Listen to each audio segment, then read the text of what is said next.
On the 14th of this month, there was a headline which said that urgent action is required to protect the world's coral reefs from disappearing within a matter of decades.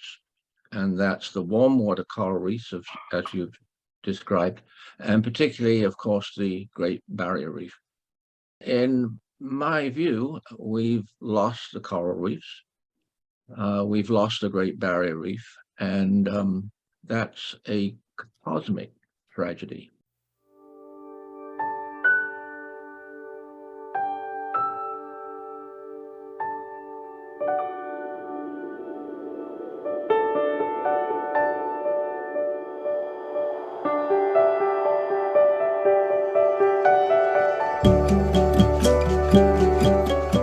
Hello, everyone. Welcome to another Climate Emergency Forum. Today, our topic is Great Barrier Reef, Great Tragedy.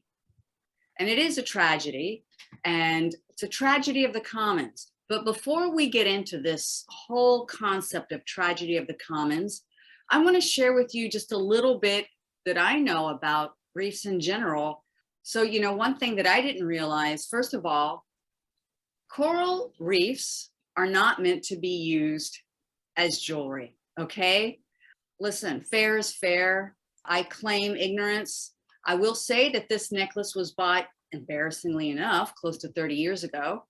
I didn't know when I bought this, and the jeweler was telling me how it's, coral, and she even said, it was kind of expensive for me. I just graduated school, and she said, they're going to have to be not making jewelry with coral anymore, so it's going to be of great value. Well, she tapped into something really special there, which is greed, human greed. I had no idea what coral was. I thought it came from the ocean, but I just saw it, and here it is. There are these rocks, these stones, these precious, semi-precious minerals that'll be worth something, as if they weren't something before they were like ripped out of the ocean and carved up into some type of object to wear. This is a big problem. Again, I claim ignorance. I didn't know it when I bought it, and I wear it today as a case in point of what's wrong, how we commodify nature. And the thing is coral reefs, they're not rocks, they're not stones. These reefs, they're living things. And a matter of fact, there's thousands of species of corals in the oceans. And whenever I've thought about corals or reefs, maybe some of you have gone reef diving. I always thought that these were in like warm waters, and you go off the side of the boat in your flippers and your mask, and you snorkel around and you see the fish. But as a matter of fact, there are also reefs that live in very cold, dark parts of the ocean, the deep depths of the ocean. And what's interesting is the reefs that live in the warm part of the ocean, well, they are surrounded by and get their life from algae, whereas the reefs that are living in the deep, dark, cold part of the ocean, well, they're surrounded by plankton.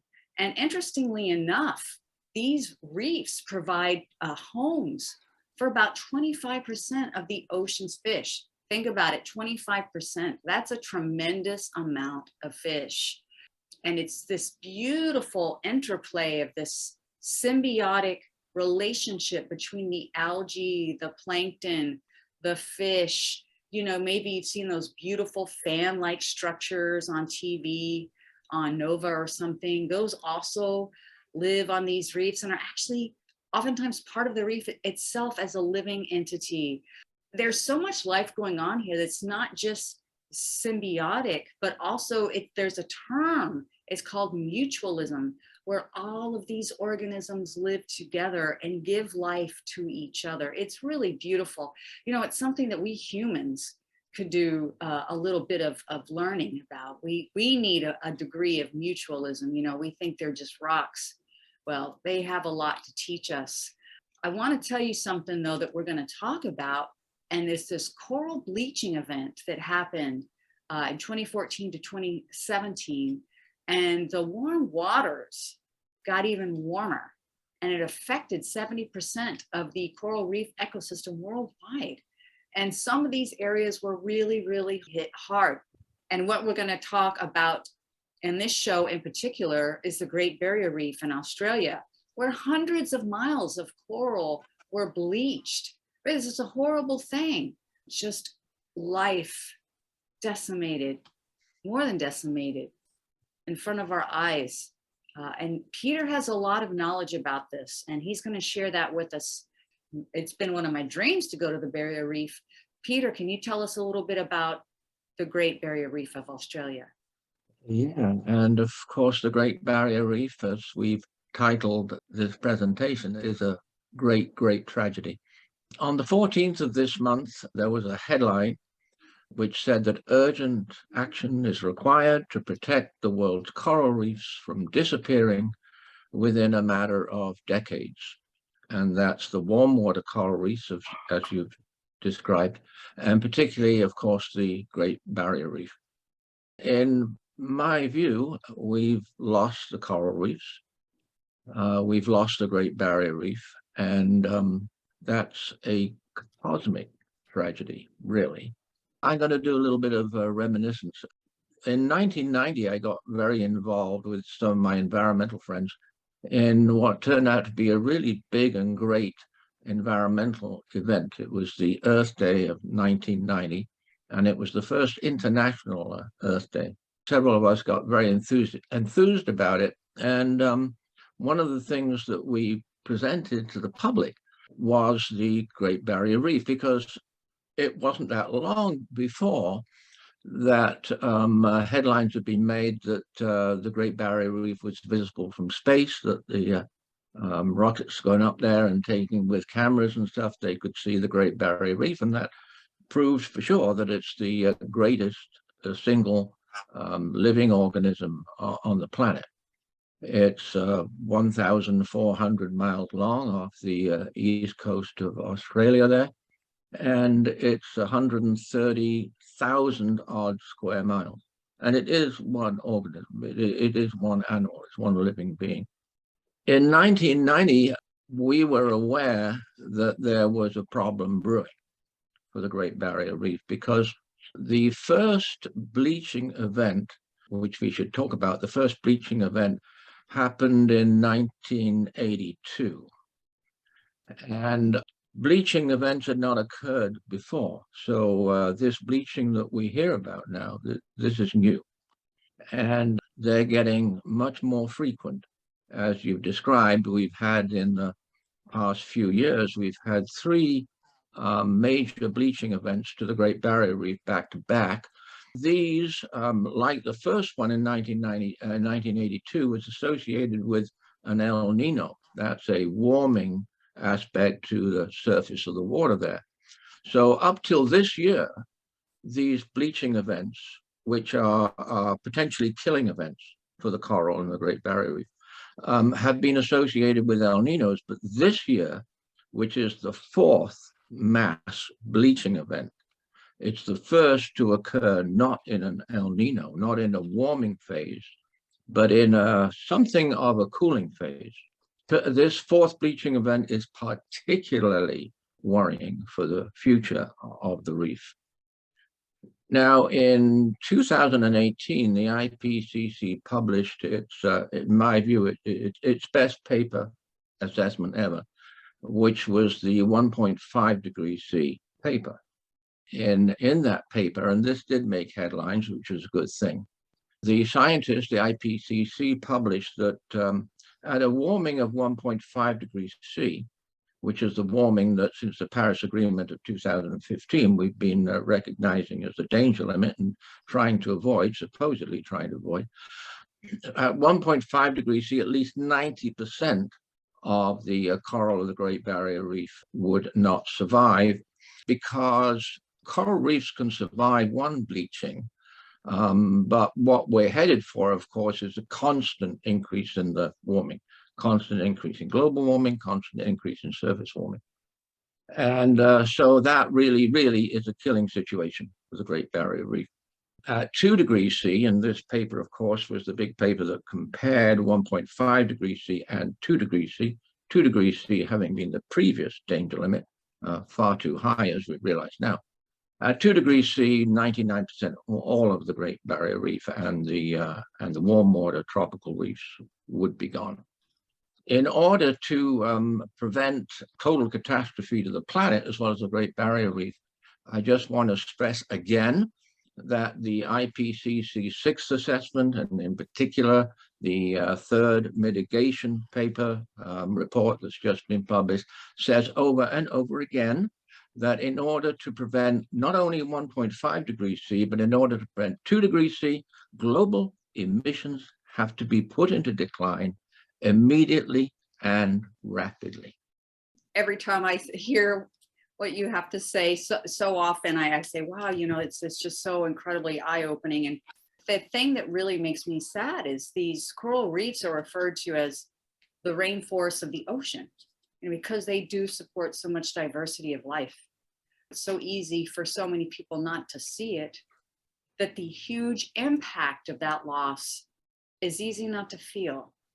And it's really a tragic thing, because there's no less loss of life losing the coral reef as if we lost the entire rainforest of the world. You're right. And I should point out, and excuse me for interrupting a little bit, but I want to say that we will be at 1.5 degrees C at around 2030. So in under 10 years, we will have lost by far most of the coral reef. The Great Barrier Reef will be practically dead. Today, it's practically doomed. And the reason for that is that our governments and our bankers and our corporations are doing absolutely nothing to put emissions into reverse. And they're doing exactly the opposite. So they're killing the planet. And the biggest, most wonderful, beautiful example of it you so well described in your introduction is the Barrier Reef. So if our leaders are not going to value the Great Barrier Reef at all, if they're going to continue to destroy it, it is indeed the tragedy of tragedies. Just one more example of life's beauty and grandeur destroyed by greed. Paul, what do you have to share on the topic? Well, I've always loved coral reefs ever since I was a small boy growing up. My first passion was to become a marine biologist, an oceanographer, and my hero growing up, and probably still is my hero, is Jacques Cousteau, and I would always watch his programs where he would travel the world's oceans on his ship, the Calypso, with his teams of scuba divers, and they would collect data on all of the sea life and the interactions of the sea life, etc., and publish many books on it and have many programs on it. So it introduced a lot of people to the oceans. And, one of the things I remember that he would always push on is how the oceans and the life in the oceans is a real part of the web of life on Earth. And it's vital, this marine life is vital for life on land.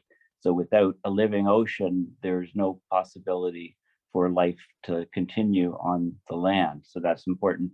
The other way around, if we all disappeared on the land, the oceans could still survive and thrive, but not the other way around. As Peter mentioned, this fourth major bleaching event of the Great Barrier Reef is happening in the warming phase. We have these ENSO, or El Nino, Southern Oscillation phases that shift from the El Nino, which is a very warm phase, mostly warm water near the equator, just to the west of South America. Very, very warm water. A lot of heat comes out of the oceans in the warming phase, the El Nino phase. And that's the phase when we normally set all these global temperature records. But right now we're in the opposite, which is the La Nina, the cooling phase. It's lasted quite long, actually. And I just read the NASA prediction report, which argues that this cooling phase, this La Nina phase, will continue probably through most of the summer. So, well, if that's true, then that component of heat won't be added to the global warming component of heat. But what's happening is that global warming has accelerated so quickly that it's actually washing out the effects of these La Ninas. So next time we do have an El Nino event, significant El Nino event, will blow away all of the global temperature records, and also the marine heat waves will occur. And this is a time when I'm very concerned that vast amounts of coral around the world will be decimated from that type of event. I love scuba diving. As soon as I was old enough, I did all the swimming courses and the scuba courses because, as I say, Jacques Cousteau was my hero, and I've dived on a number of reefs in the world. I've seen totally bleached out reefs in Cozumel. I've seen the beautiful reefs in Bermuda. Those are the northernmost reefs in the world, and they're still quite healthy today. But if you go to the Caribbean reefs, which I've dived on one or two of those are quite bleached now. In fact, some of the reefs there are totally destroyed because the water temperature was warm already, and that extra warming from climate change / global warming was enough to push them up past the threshold where the coral is killed. And as Peter says, if you get bleaching in 1 year, even really serious bleaching, if the water temperature cools down and there's several years to recover, the reefs can actually recover and thrive again. But when you get back-to-back multiple bleachings, then this is a huge problem. And as you get parts of the reef bleaching, the coral starts to crumble and you get a lot more sediments in the water. The weeds come in, the algae comes in, the turbidity of the water decreases, and the whole ecosystem changes. You get loads and loads of jellyfish coming in, and the whole ecosystem changes, and you lose the biodiversity of the reef. And Regina, you said that 25% of fish spend at least part of their life cycle on the coral reefs. So without coral reefs, are those fish going to even survive? Are they going to find an alternative? And it takes millions of years to build up these reefs. So with a warming world, we will get more northerly reefs building up, but that will take a lot of time. Yeah, it's definitely something we won't see in our lifetime. And well, who knows if it's something, well, I hate to be grim, but who knows if it's something that humanity will see. I mean, we're good at destroying things.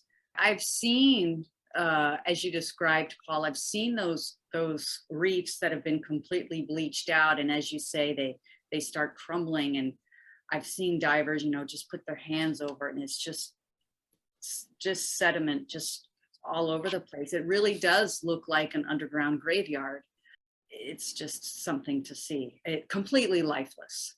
But thank you also for sharing about the La Nina and El Nino. And I'm wondering, as we're warming, do the La Ninas get less cold as we go on? Or in other words, is the degree of cooling with the La Ninas less as our world warms?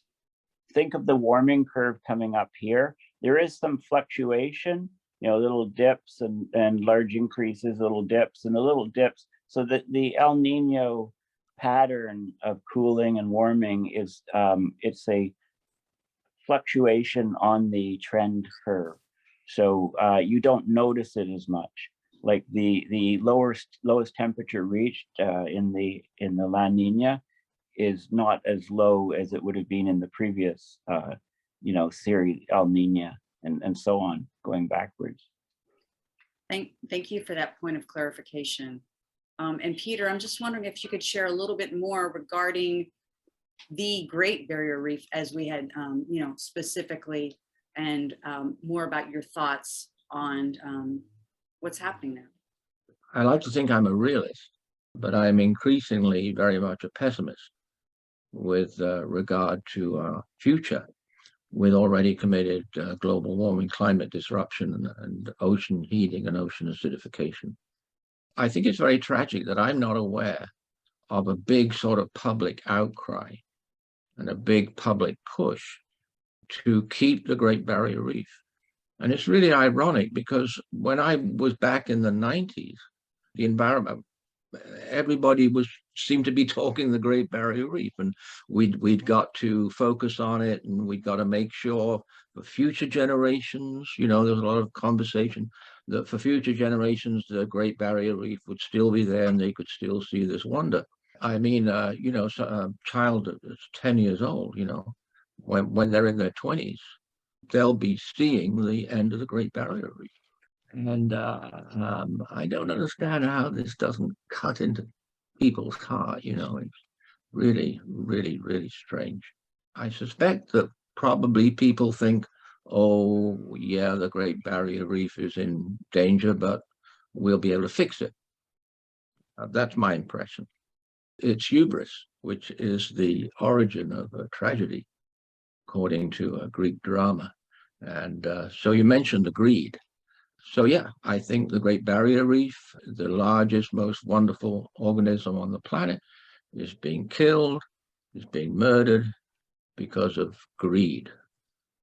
I think we have to look at the moral and the ethical aspect of what's happening here. And the Great Barrier Reef should be a lot more than a wake-up call. It should be a great symbol for what our so-called advanced civilization is doing to the whole of the planet and the whole of the future. So we're trying to wake up people, I guess. We just got to keep trying to do that. I think in terms of the Great Barrier Reef being a symbol, I mean, this is something that's so huge, just like the rainforest. Sometimes I wonder if it doesn't exist on the cell phone, it doesn't matter. But sometimes I wonder if humanity itself is lost because what seems to matter the most is having the 3x5 brick in front of the face. You know, we're entranced by lighted pixels. And that seems to me the reality that matters most. And it's the least real thing of all. What do you think about the reality of it all, Paul? Yeah, I mean, that's definitely a good point. The advent of so-called smartphones and the world's information at your fingertip, but a lot of the information is pushed to us based on something we might say or do. You know, the phone picks up on what we say or do and gives us ads relating to that. You can do that experiment yourself. You know, pick something random like golf clubs, you know, everybody look at their smartphone in about half an hour and you'll probably have golf club advertisements popping up on your Facebook feed, etc. You know, if you're watching this video, you can just have a look.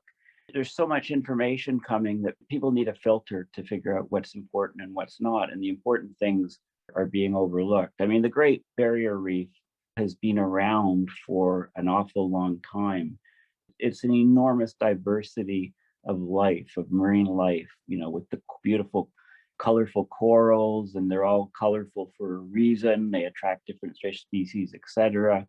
The pigments of the plankton that are within the coral and the materials that it's made of, they all have these different vibrant colors, and the water's shallow, so you can see them if you go snorkeling or scuba diving. And this whole thing is just being lost. It's not being lost, it's just being destroyed.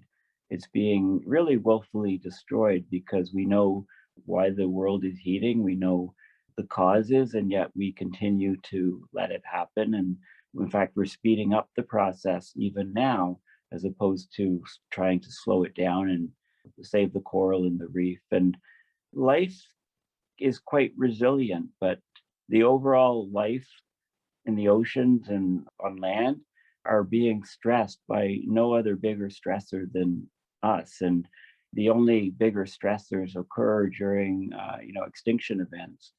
There's meteor impact, or if there's huge volcanic action, or some global event causing it. Well, we're it. We're the meteor. We're the volcano.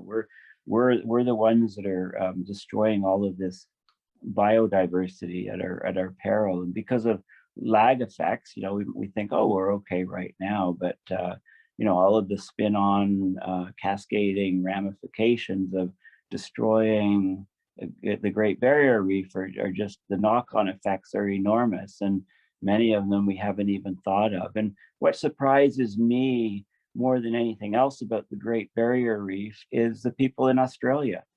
You would think that the people in Australia would be among the most vocal about their reef and the most upset and screaming bloody murder, to fossil fuel companies, our reef, we're losing our reef. But they're actually one of the countries with the worst policies on mining and bringing up coal, and they're going to lose their entire tourism industry. People that go down to Australia and go on the glass bottom boats, or go out on to the reef to snorkel or dive. I mean, it's just it's mind boggling.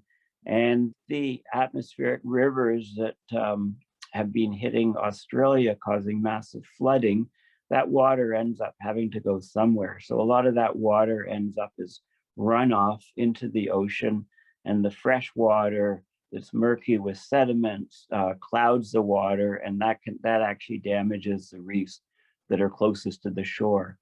And they've actually allowed some billionaires to blow up sections of the reef to bring in their boats and things like that. So we're a species that is actively destroying what's left of our planet, and that includes the Great Barrier Reef. On that note, yeah, it really is sad. I think there's so much that can come out of this. First, we have to appreciate what we have. Not what we have, we don't own it. We have to appreciate what we share the planet with.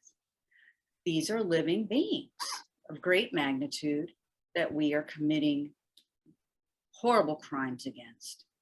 To be aware that we're not the only species on the planet that matters. And as a matter of fact, we're not the only species on the planet that matters.